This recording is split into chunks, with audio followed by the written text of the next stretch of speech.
let's get this party started. It's about 6:30 in the morning on 7 April 2018. It's a pretty significant day today. Hosting a high noon veteran honor ceremony for my boy Eric Silva, Corporal Type, United States Marine Corps, KIA, April 4th, 2003, during the invasion of Iraq. So we got a lot of people coming in from around the nation to see his plaque go up on Mount Soledad, which is pretty cool. And I am having the privilege and honor of hosting that. You're going to see a lot of old friends and a bunch of Eric's family I haven't seen in a while. So looking forward to that. But thought I'd take that motivation and go ahead and start this podcast. So today is going to be more of a kind of an introductory, tell you a little bit about myself and what you can expect from this podcast, and to just um, kind of test things out, see how to work this stuff. So bear with me. I have no idea how long it's going to be. I'm going to try to keep it fairly short and concise. And, that goes for all of these podcasts I do in the future. I'm not going to have a set time for them. I don't, we're going to have some pretty cool discussions, hopefully, and maybe go on to some tangents and, let it fly sometimes. And then other times, hey, maybe it's going to be 15 minutes. Maybe that's all the topic warrants for that day. So we'll find out. But yeah, I got my bulletproof coffee ready to go, and go ahead and get started. So, for those of y'all who don't know what bulletproof coffee is, it is a kind of brain food coffee. Take your coffee and put about a tablespoon of grass-fed unsalted butter. I use the Kerrygold type, which is pretty common in the stores these days. It's really good butter. You spin it up in a magic bullet for about 10-15 seconds, and it maybe put a little coconut oil in there if you want. I don't sometimes, but other times you can. And yeah, it tastes like coffee and creamer, but it's much more healthy and feeds your brain a little bit for the morning. And I am most definitely a morning person. 5:30 every morning, even weekends most of the time. I'm usually up by 6, even though I don't have an alarm set. I kind of give myself a break, but that internal alarm clock gets me up at about 5:30 anyways. And yeah, I realize not everybody's like that, but that's how I am, and it works for me. And for those of y'all that are night owls and get your stuff done then, hey, more power to you. That ain't me. But just as long as you're getting your stuff done, whatever works. So okay, let's see. Why am I doing this podcast? Well, I want to have the discussions. The I I try to not click on the bait on Facebook and get involved in these crazy reactive discussions that are going on that seem right down party lines, or there's only two perspectives and people are so reactive and emotional about it, and just unable to detach. And I think ego has a lot to do with having a position and not yielding that position and just going off. And I've heard of people losing friends over this stupid stuff, and that's just not cool. I think most people mean well, but we got to open our minds. And I know I spend much less time on Facebook now than I used to, especially during election time, because I did get pulled into that stuff for a little bit. I was emotional and you know thought thought my way was a better way. Well, I guess I'll put it that way. I mean, I still think it is. That's why it's my way. But and hopefully everybody thinks that way.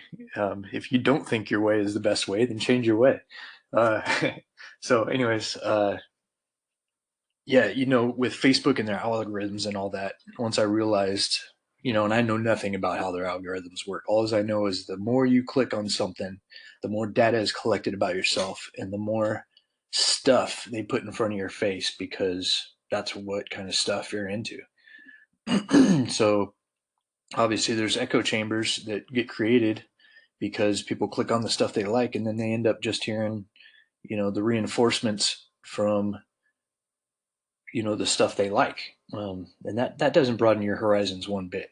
um, and especially now in what I truly believe is kind of a post-truth era, where the truth doesn't matter so much anymore. And I think that's another reason why I'm starting this podcast. It's like, what is the truth? What, let's have these discussions, and let's you know look at the studies that have been put out, and not be reactionary. So like, hey, you got a good point. Um, you can back up that point. Here's some evidence for that point. Hey, that's rad. Change my mind. I love getting my mind changed, because you know what? That means I'm learning. If I believe the same thing 10 years from now that I believe now, then I have not grown. And, that goes for anybody out there. And I think, the purpose of life is to grow and learn. And if you have kids, or even if you don't have kids, you got a community that you can, um, pass those lessons on to, hopefully, because that's what I think is also the ultimate goal here, is we need to better the community. I think we've been kind of going backwards here for a little bit, and I know I've been kind of called, and I don't want to say that in like a religious way, but just within my own spirit, my own motivation to, you know, make a podcast, and spread the word a little bit about how I perceive the world. And it's not just going to be me on here. This is probably the only one that I'll do by myself, because I'm pretty boring. But um, we're going to go into some pretty cool. We're going to talk about some pretty cool stuff with some pretty cool people that know a lot about these things, or at least have really interesting perspectives. And I'm going to try to get all perspectives, not just left or right. It's like, okay, let's get somebody who's maybe a little cuckoo left, and somebody a little cuckoo right, and somebody a little cuckoo that's doesn't even apply to either, and let's see what they have to say. And at least it'll be entertaining. And you're going to be surprised, if you keep your mind open, about some of the logic and sense that some of these people make on every side and every perspective. And I'm really going to try to stay away from just the two sides, because there's so much stuff out there, so many belief systems and ways of thinking about things logically, but that that can really open your mind if you let it uh, get in there, and then you make your decision. I'm not saying you have to have your mind changed, but at least understand the point. Um, hey, it's free speech, right? And what was that? Voltaire, back in 1700s, wherever he lived, said, "I disagree with what you're saying, but I will defend to the death your right to say it." And I really like that saying. Anyways, rambling on here. Tell you a little bit about myself, and then kind of what we have planned. Yeah, and the purpose for the podcast. Let's have the discussions. It's going to help me think about things. It's going to help you think about things. It's going to make us all more aware, um, and that's going to better our community. And on a very selfish note, this stuff's going to be available for my daughter, so she can kind of get to know me a little bit better. I have no idea. I haven't been a parent of a teenage girl yet, so it may be a little difficult to talk to her. Um, so at least when she wants to, she can listen to what I have to think, and why I say the things I say and think the way I do, and hopefully get a little more understanding of where I come from and why. So, all right, here we go. Let me see. I was born on a very snowy day on February 27th, 1977, in Steamboat, Colorado. So that's Ski Town, USA. The U.S. ski team, U.S. Olympic ski team, trains there. Um, and the way the story goes, my dad found out my mom was in labor, and was driving Brownie, our 75 Chevy van, down the road, and ran off the road and into a snowbank or something like that. And eventually made it to the hospital, but that's how excited he was. So, it's very stormy weather. So, yeah, I stayed in Steamboat till I was like 2 years old. My parents ended up splitting. My mom moved out to California. My dad moved down to Durango, Colorado. Um, Kind of had the best of both worlds at that point. My mom lived kind of Pismo Beach area, Grover City, Rio Grande, those little cities around there, central coast of California. And I was a total beach kid, man. Um, my hair got blonde; it looked like a towhead. My skin got dark, and plenty of pictures of me, in the Oceano dunes. You know, we had a little paddle tire dune buggy, and I remember getting sand in my eyes sitting in the back of that thing. And man, that was the most painful thing I think I've experienced up until then, getting sand in my eyes in the Oceano dunes. But yeah, and then of course in Colorado, my dad moving down to Durango, spent the summers there, so no school, and just enjoyed the outdoor life, and it was amazing.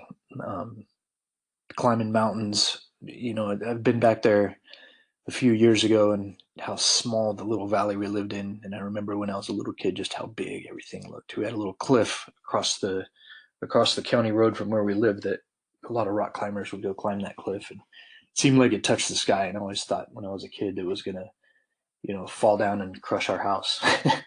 But now I go look at that cliff, and it's like maybe 40 feet high. It's not that menacing anymore. But it's just amazing how big things are when you're a kid. Um, and that's it's we're gonna talk about some of that stuff too. Just you know, childhood and parenting, and reverting back to getting your kids off of screen time, getting them outdoors. I think kids need to get a couple scars when they're kids, from playing and horsing around and having fun and exploring the world. And those are the things I remember. Those are the things that, when I reminisce about being a kid and kind of want to go back to.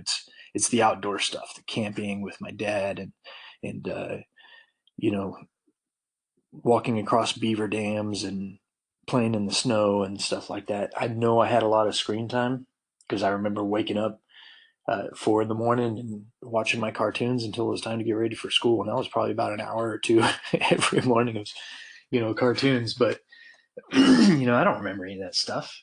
What I remember is the stuff being outside. So, obviously kids nowadays have a lot less outdoors time. I think there's a lot more helicopter parenting going on, and people are afraid of their kids getting hurt or getting kidnapped or something like that. And I don't know. I mean, yeah, horrible things happen. Um, but as Jordan Peterson would say, and we'll talk about this guy too, you can either protect your kids or you can prepare your kids. And, I'm definitely on you got to have a good balance of both. But if you don't prepare your kids, then you're not protecting your kids, because that world is going to hit you at some point. And if you ain't ready for it, it's going to suck you up. And we're seeing a lot of that. When that kind of stuff happens, when kids get outside of the house and they aren't prepared, and really bad stuff can happen. So we'll explore all that stuff. So yeah, I had the best of both worlds as a kid. Nothing too crazy. Mom was a bit of a partier. Dad was your typical, very hardworking construction worker. He was an electrician, and eventually, when work dried up in Colorado, he had to move out to California too. So I spent all my time in California since then, until I joined the Marine Corps. Um, my mom, being the partier that she was, got into some pretty hardcore drugs, including heroin. My mother was a heroin addict, and when I was in junior high, um, Child Protective Services took my two sisters away, and myself at the time, and I went to go live with my dad, obviously. And my two sisters were taken away and ended up going back east to live in Maryland and Georgia. And they ended up having a really good upbringing with my stepdad's um, siblings, is who raised them, and they're both doing pretty well now. And I'm doing well, so things turned out okay. Mom ended up passing away. When was that? 1996, I believe. I was 19. She did, I guess, win her battle with heroin. She did kick it. However, the damage that was done to her heart by that time was pretty bad. She had triple bypass surgery, I think multiple times. I don't know, but she had a stroke eventually, and I think she died day after Christmas, 1996. That's right. So I was in the Marine Corps at that time. Got the dreaded Red Cross message, and found out my mom had died. And to tell you the truth, it wasn't unexpected. When I did see when you're in the military, and it's kind of like, oh, there's a telegram for you. Back in the old days, you see in the movies. Well, now, or at least when I was in, they'd be like, oh, you have a Red Cross message. And if somebody got a Red Cross message, that means something bad went down at home, and you're most likely your unit's going to let you go home. So when I got that Red Cross message, I was like, before I even knew what it was, I was like, either my grandfather died because he's old and grandpas die, or my mom died, and it was the latter. So, like I said, not unexpected. Dealt with that when I was 19, so we can talk about that as well. I'm not like sad about it or anything. I think it's just something that happens in life, and happened in mine, just like it does a lot of other people's. So we'll talk about that. You see, so like I said, I was in California after my dad got out here. High school didn't do well at all. Probably did not even technically make grades to graduate, but I was in the Pool E program to join the Marine Corps. Had my boot camp date 10 days after graduation, so I think some of my teachers just kind of passed me. Said, hey, at least you have a plan. Get going. Get out of here. School's not your thing. So I think out of a graduating class of 250, I must have been like number 249, something ridiculous like that. So I didn't miss class. I just didn't do homework, and I was lazy. I actually like going to school. I like getting out of the house. High school, we'll talk about my stepmom at some point. It's a interesting topic. Uh, yeah, we'll talk about that sometime. But yeah, high school was not fun. For a lot of people, it's not fun. But we'll talk about that a little bit.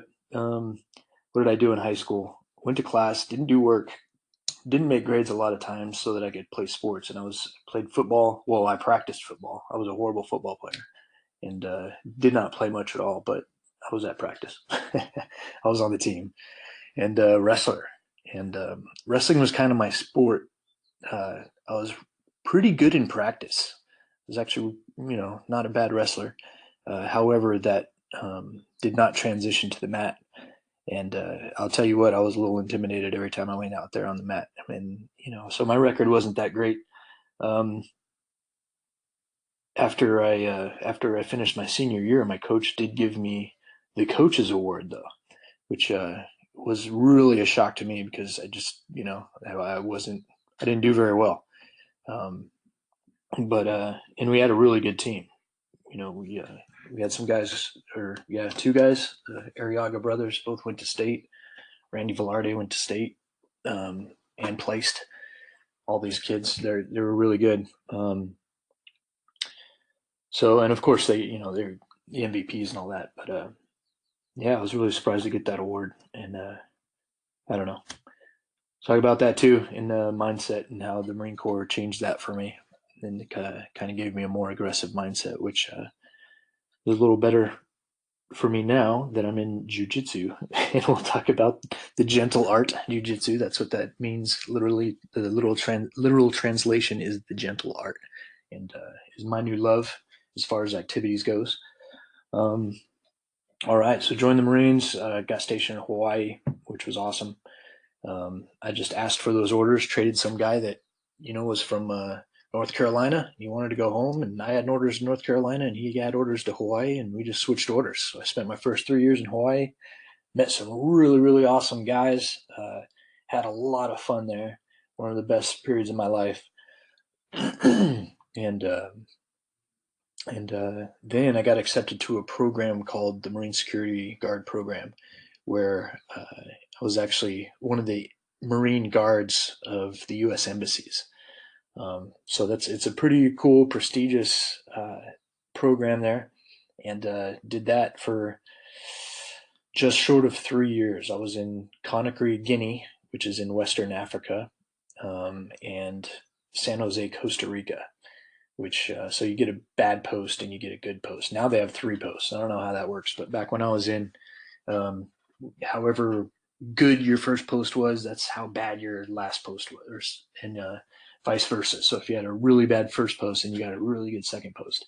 And so coming out of school, MSG school, Marine Security Guard school, I chose the absolute worst place that was on the map there. And a few guys did that.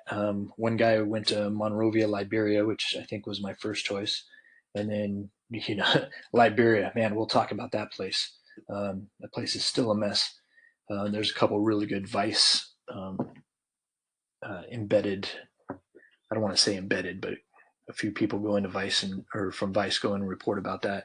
Something came out in what, 2012 or 14 when they did that documentary. It's really eye opening. I mean, we're talking, you still got cannibalism over there and stuff like that. It's nuts.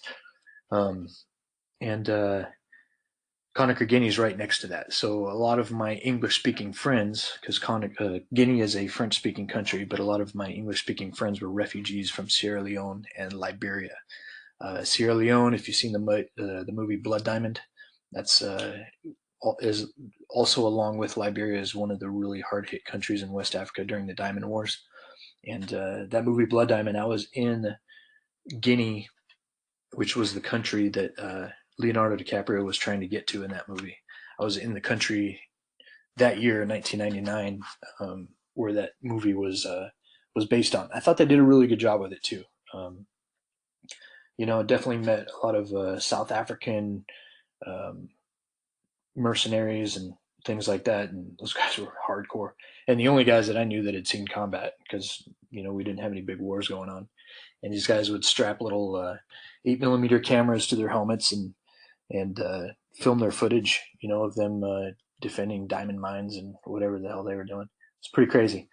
So that was obviously an interesting experience, and I do want to talk about kind of the third world. Um, I've had the opportunity to actually live among the third world, or in the third world, among people who just literally at the bottom of the barrel. I mean, you're talking major deformities by a large amount of the population, rampant disease, lifespans of 40 some odd years old, expected life expectancies, in really really terrible places. Pollution like you've never seen. Very very crazy. Um, so I want to gather maybe one or two other people that have lived in places like that. Perhaps a Peace Corps volunteer. Man, talk about respect for Peace Corps volunteers. Um, or somebody who's just been in an area like that, and not Iraq, not in combat, but just someplace that's always like that. That's always just in really bad straits all the time. Wow, we've been going for 23 minutes already. Sorry, guys. I'll speed this up a little bit. So we're going to talk about that a little bit, kind of the third world. Um, After I got back from Africa, September 11th, cut my embassy time short by a little bit, and I came back to the infantry. That's what I did in the Marine Corps. I was infantry with 1-3 in Hawaii, and then I came back to 3-5 after my MSG stint, and ended up going to Iraq with those guys. Definitely going to do an episode, and I think who I'm going to request to bring in there is Doc Parnakian, and maybe another guy or two, but our corpsmen, U.S. Navy, Marine Corps does not have their own medics. They use Navy guys, Navy personnel as their medics, and call them corpsmen. But that guy has the best memory of actions that took place on the in theater, in combat. So I want to bring him in here, and it always blows my mind just how much that guy remembers, because I don't remember anything. Um, all a lot of my combat experience is completely blacked out. I have little snippets here and there, but what I could tell you that I remember in combat would probably take up a good 2 minutes. So we'll let Doc Porno, that's what we call him. We'll let Doc Parnacki and maybe some other guys that have a little better memory than I do talk about that, and hopefully that'll be good. So after that, had a transition. I went through a really bad veteran transition. My weekend back from Iraq, got a DUI.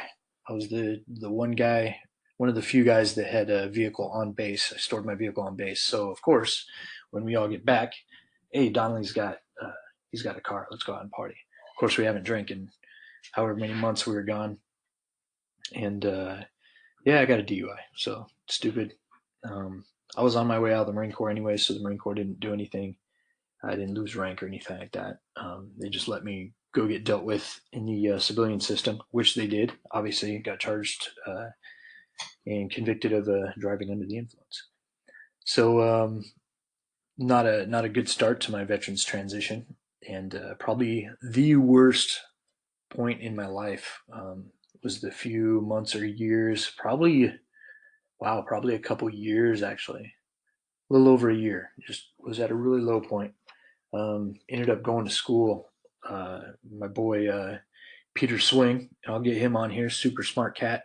Um, he got out a little bit before me. I met him on MSG, and he ended up going to Berkeley, and kind of walked me through the whole getting your education using the GI Bill thing. And if you know, I didn't even plan on going to college after I got out. So if it wasn't for him, hey, my life would be in a completely different place than it is now. Can't say better or worse. It would be different. But more than likely, it would have been worse. So I owe that guy a lot. We'll have him on here. He actually heads what they call the Berkeley School down in San Jose, Costa Rica, where I met him on MSG. Like I said, he ended up marrying a good friend of ours, and they have kids now, and he lives happily ever after down in Costa Rica as the head of school, um, the head of the school that they have down there. So, uh, great leader, very intelligent guy, and we'll hear from him, I'm sure. Um, so, let me see.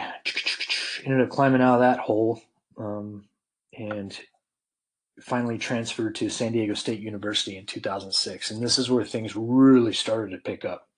Um, Due to the suggestion of a gentleman named Michael Kilmer, who is pretty high up in the VA now. Um, when I was transferring to San Diego State, he said, "Hey, you know, there's there's no veterans representation over there. Like, you should start a club or something. Start some type of organization for veterans, student veterans over there." So I'm like, "All right, give me something to do."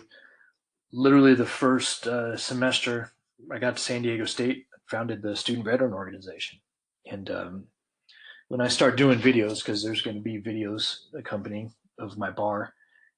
This is we're recording from what we call Tom and Lamar's Pub, which is my downstairs basement bar. But I have a cool seal kind of right behind me that I'll position the cameras when we start doing interviews. But a student veteran organization. Many of you know what this is, those of you that are close to me. But it started out as a student veteran representation thing, and the whole idea was to kind of recreate the camaraderie that we had in the military, which was, it's always the number one thing that people miss coming out of the military, is that camaraderie. So that was one of the main things we wanted to do, just kind of hang out with like-minded people. We used to watch a lot of UFC fights at people's houses. You know, we used to do ocean swims, kind of cool stuff like that, camping trips, things like that. But also the other thing was to help each other get through and to navigate the VA system with, education benefits and, uh, health benefits, things like that. And that ended up blowing up big time. And what I mean by that is we got national recognition, within a year of what we were doing. Got the President Weber of San Diego State, really jumped on board with that. Um, and eventually in 2008, um, I guess there was a lot of these organizations starting to pop up around the nation. And got a call from a dude named Derek Blumke up at University of Michigan. And he's like, "Hey man, heard what you guys doing at San Diego State. We're kind of doing the same thing up here at University of Michigan." He's like, "Let's do a national organization, an umbrella organization, and let's fight for these things on the national level." And I'm like, "Hey, cool, I'm all in." I was super motivated at that time. I was part of a business organization, a business fraternity called AK Psi, where they do business leadership, and everybody was really motivated doing all these extracurricular things, and I had all the energy in the world back then. I have no idea how I did it. I was carrying a full load of college courses, working, and I would do these extracurricular things. And party. Had to get my party in, and it was college. So um, I have no idea how I got through that, but my grades were really good. I think I ended up graduating with a 3.6 or 7 or something like that. Maybe not that high. Maybe it was 3.4. I don't remember. Um, but yeah, I was up at night sometimes till midnight, 1 in the morning, doing these extracurricular things and or partying, um, and working at the same time. So I didn't party that much. I wasn't like drunk all the time. Don't worry, kind of overblown that. But weekends were definitely fun. Um, and still got all this stuff done. So we founded in January of 2008 the Student Veterans of America, and we wrote the little constitution there, over a 6 pack of beers in a hotel room in Chicago. It was pretty cool. So we'll do some episodes about veteran services and transition and things like that. Um, Let me see. So graduated from SDSU. Actually applied to Harvard Business School. Obviously did not get in, um, but that was fun. It was a cool experience applying to Harvard Business School. Went back there for a week. Sat in some classes, met some professors and students, and it was a pretty good time. Nobody, yeah, because we all kept in touch. They go in these little groups of people, of prospective students, and I think there's like 8 or 10 of us, from all over the country. Some really, really impressive people, and none of us even got a second interview. So that's how selective that process was. Um, so I ended up going to San Diego State, getting my MBA after that, and made it through that. Can't say I was the best student, but I graduated and went to go work. Met my girlfriend Jen, and a few years later, we had my daughter, um, Abigail Ray. Abigail, Father's Joy, and we spell it the Gaelic spelling in Rei, Rei. That's Japanese for spirit, and we mean like gumption, like motivation, spirit. So that's her name, and absolutely the best thing that's ever happened to me. And those of you that are parents out there, you know what I'm talking about. Had to have some friends, or I mean, had some friends definitely tell me, how great it was being a father or a parent, and like, yeah, yeah, sounds pretty cool. But then once it happens, man, your whole life changes. Um, I know, God, I'm such a better person now because of her, just because doing stuff like this. Um, I want the world to be better because of me for her. I guess is a good way to put it. Um, it's pretty selfish, but I want the world to be a better place for my family. No, it's just the right thing to do, and you learn a lot about, okay, what is the right thing to do. I guess if you're a good parent, there's crappy parents out there, that's for sure. If that's not how you feel, you're probably not the best parent. You know, um, you want the absolute best for your kids, and if you know what the best for your kids is, it's including the community around your kids. You want the world to be a better place for them, so they don't have a tough time. And like I said before, I think unfortunately we're going backwards a bit, but things have to get bad before they get better. Um, because people get complacent, and the greatest generation. Why are they the greatest generation? Because they went through World War II and a depression. They went through some really hairy bad stuff, which built their character, and they rose above it and kind of put us in the position where we were, a good position. And unfortunately, people get complacent, and we kind of slip back a little bit. And it may get worse. I hope it doesn't get much worse, but you're starting to see new leaders of the community, starting to pop up with really the right intentions of kind of fixing things. And hopefully I can help with that. I don't think I'm some great leader that's going to save everybody, but hopefully, you, people listening to this podcast, um, and of course everybody else in the world, hopefully have good intentions and kind of want to improve things on a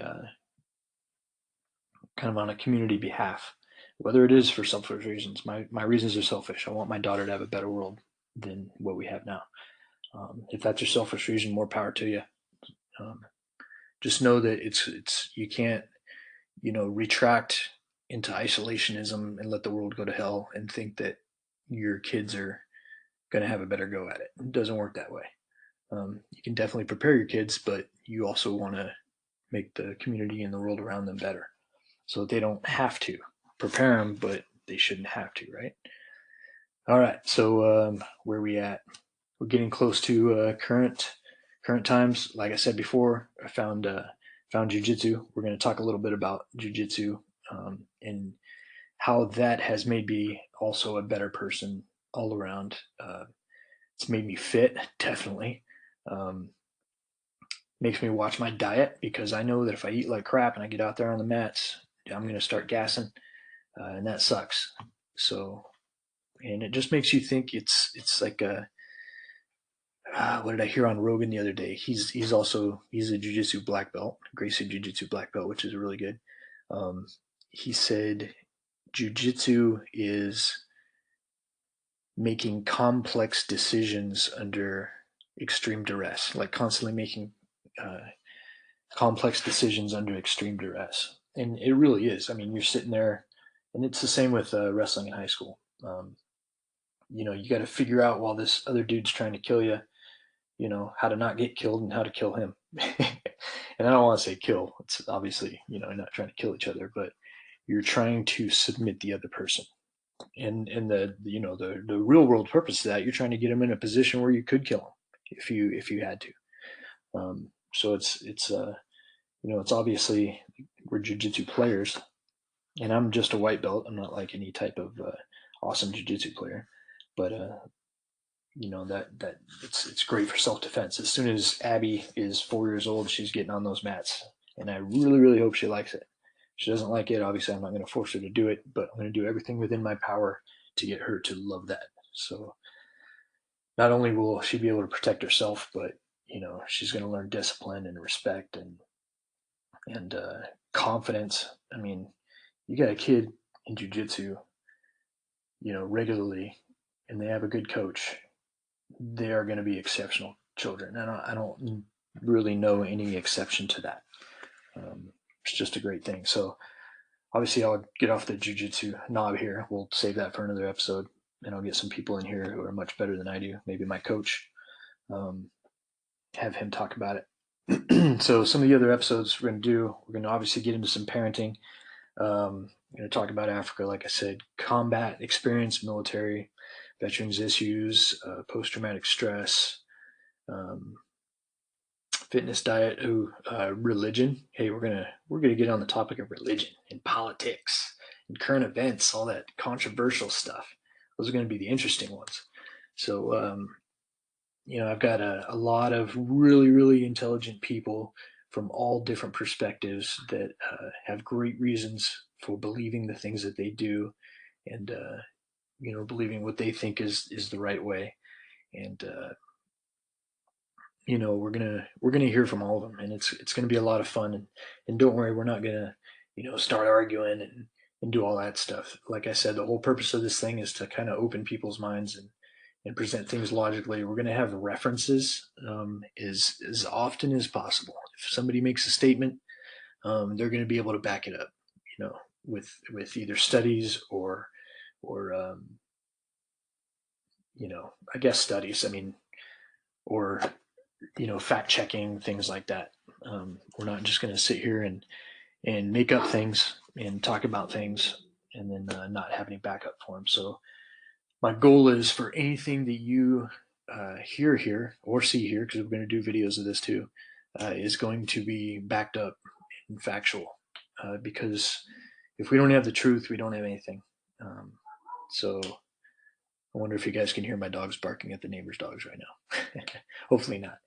But yeah, we're going to back our shit up so that you may have a different perspective on how and why you believe the way you do. But one thing about this podcast is if we do it right, you will not be able to, you know, say that what we put out there is not true.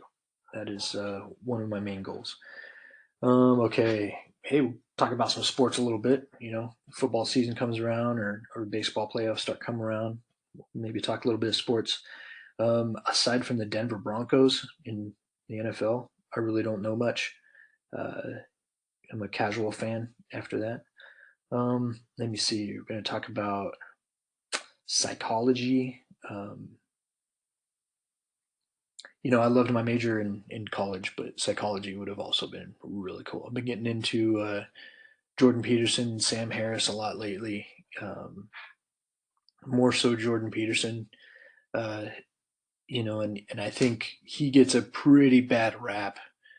People think he's kind of a spokesperson for the alt right and all this, when actually he leans a bit to the left. But what he does do is he's calculating, and he thinks before he speaks, and he's really piqued my interest lately. Read his book 12 Rules for Life. I'm not reading his other book; it's way too dense for me. But what is that? Maps of Meaning. But definitely kind of heard him speak about that, and just man, that guy just blows my mind. Going all the way back through the anthropological history of us, and mankind, and how we developed and why we think the way we think, and that's super super interesting. So we'll talk about him a little bit, and Sam Harris, and obviously they have their conversations, which are interesting. Uh, I agree and disagree with things both of them say. Um, so I'm not, just a oh my god, whatever this guy says has to be truth type of thing. No, as with anything I try to do these days, I really try to think about the logic behind it. And for things I don't understand, I am going to defer to the experts. I am going to defer to the psychological experts like Jordan Peterson. I don't understand quantum mechanics, so when Stephen Hawking, you know if he had something to say about quantum mechanics, I'm going to believe him instead of myself, because I don't know anything about quantum mechanics. um, so I do defer to the experts on a lot of things, and I try to research as much as I can myself. And you know what? What I will do as well, like I do with Jordan Peterson or anybody else. If they make a statement, I will go see what everybody else has to say about that statement. And I think things are, if somebody says, "Oh, this is the way it is," and then somebody goes, "It's not the way it is because of this," that's when you go, "Oh, maybe it's not that way." So usually, if somebody says something controversial, there's plenty of other people that'll jump right on them and give their perspective, and that's good. That's what the peer review process, right? So I think it's awesome that that kind of stuff happens, and I try to read as many perspectives on whatever point people are trying to make, so that I can make my own decision, or make the decision that the decision hasn't been made. You know, that we don't know the truth yet, and that's fine too. You don't have to have the answer at all times. Let me see. Okay, so we'll talk about that kind of stuff. Ooh, this one will be interesting, and I'm sure controversial, but drugs, and I'm talking recreational drugs, everything from marijuana to LSD, cocaine, mind expanding drugs, ayahuasca, stuff that people are starting to get into, I guess. And I'll be clear right now, I don't do drugs. I'm a government contractor. It is strictly forbidden for me. And, I will not risk the income for my family by doing something stupid like that. But that doesn't mean that, you know, I truly don't believe all drugs are bad. And I know I have a lot of very intelligent, very successful friends that are very, um, I don't want to say very into drugs. It's not like their entire life, but they participate in these things to make what they believe make their life better. And we all know about medical marijuana, but I'm talking about other things like LSD or ayahuasca or something like that, where they seems like they have kind of these out of body experiences, and I don't even want to put it that way because I don't know. I'll let them explain it, but basically getting a lot of positive things from ingesting these substances and things that help them figure out, you know, why things are or figure out things in life, and they're able to bring that back into their sober state, and it's interesting nonetheless, very interesting. So I've got some friends that are openly do these things, and I'm sure are more than willing to come talk about it. So in a very intelligent manner. uh, Essential oils. So this is good stuff. I'm not plugging them at all. Jen, my girlfriend, is she does the DoTerra thing, and it's pretty interesting to see her do that. And obviously, I get the benefits of using essential oils. And as a matter of fact, DoTerra also does this super krill stuff that I take every morning, and it's also like brain food and for my joints and stuff like that. And definitely has made me feel better. I think clearer, have a lot more energy, um, and put that together with jujitsu and healthy diet. Man, I'm 41. I feel like I'm 25. I'm doing podcasts on Saturday mornings at 6:30. You know, it's pretty cool. Um, I feel really good. So I definitely want to pass that on to everybody. Let's see. We're going to talk about vaccines. We do have a child with autism. Jen's son Aiden, who's 11 now, has autism, and it looks like it may be directly related to the MMR vaccine, just based on the timeline of when he got his vaccines. Literature out there. This one's going to be super, super controversial, and I already know that. And I'm not saying that vaccines cause the autism. And I don't think anybody out there worth their salt says that yet. I think what the thing is right now is they have not done a legit double blind study between children with autism or vaccinated children and then unvaccinated children and measured the rates of autism. The CDC has not done that, and that's kind of like the whole thing. That's what everybody wants them to do, so that they can say, "Hey, do unvaccinated kids um, have lower rates of autism?"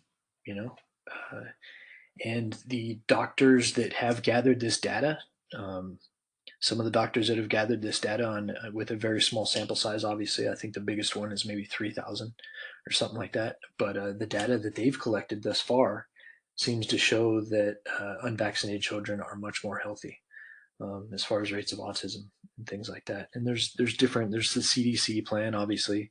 There's a modified CDC plan, and then there's no vaccinations at all. So we'll get into that kind of stuff. We'll get into autism as well. I don't know much about that either, other than living with a child with autism in the family. So obviously I experienced it, but I don't know too much about um, I guess the science behind what autism is. I know it's a brain inflammation. I've heard one scientist call it mind blindness, and he kind of says that people with autism look at other people as objects and not as people, or tend to. I don't want to you know say anything wrong here, but people with autism tend to look at other people as objects, just like they would uh, a TV on your wall or a couch in the room. They kind of classify them in the same manner instead of as a soul, I guess. And I'm sure that is different with everybody and how far along they are in the spectrum and things like that. But I've heard that been said. I thought that was really interesting, and I'll get that scientist and talk about that too. Yeah, and then wealth investing. We've been really lucky. We own three homes. We rent out two of them. Um, and so, we're going to talk about, at least from my perspective, I want to have an episode on kind of investments and how to get wealthy. Um, and I think the best way, well, not the best way for me is through real estate. And, I know that I don't have to worry about Abby's future as far as money goes, because all of our houses will be paid off by then. And plus we'll have retirement, and, she'll have a good start.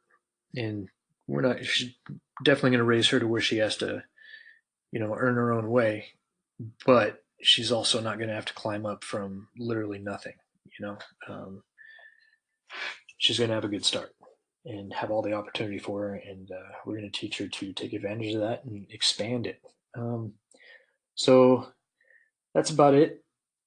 For those of you that have, man, we're going on an hour already. That's crazy. Those of you that are here for this for this hour here, man, I really appreciate it. I have no idea how this is going to go. I hope it goes well. I never thought I could sit here and just talk about what we're going to do on the podcast and myself here for an hour, but I just did. It's just after 7:30, and I think that's awesome. So hopefully you guys found some stuff interesting. Hopefully you're looking forward to the podcast. And I've got some guy doing some cool cover art. I've got another guy that's going to make some good intro music. And I have a lot of people that want to be on as guests. And so it should be a lot of fun. If you want to be on as a guest, if you know a lot about something or want to talk about something, um, you know, shoot me a line. Say, hey, dude, let me come down to Tom and Lamar's. Let's pour a glass of whiskey and talk about this topic. And we don't have to drink, obviously. And that I actually hardly ever drink anymore. But I'm not opposed to it. A little bit of alcohol gets the creative juices flowing sometimes. And yeah, we can talk about whatever you want, and we can go as long as you want. If just want to talk about something super interesting for 15 minutes, hey, let's do it. That'll be a little quick one.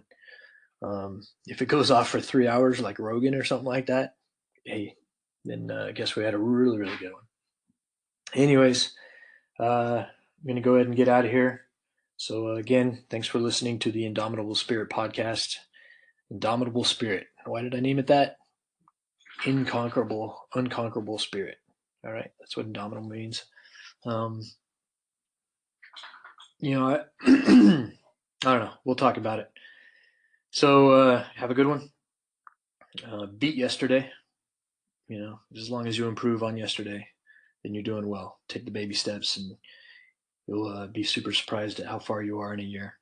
All right. So beat yesterday. You all take care. Fair winds following seas. Be safe out there.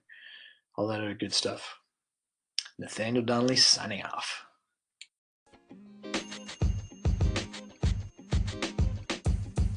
The podcast you just heard was recorded with Anchor. If you want to make your own, download the Android or iOS app completely free from anchor.fm/podcast. That's anchor.fm/podcast.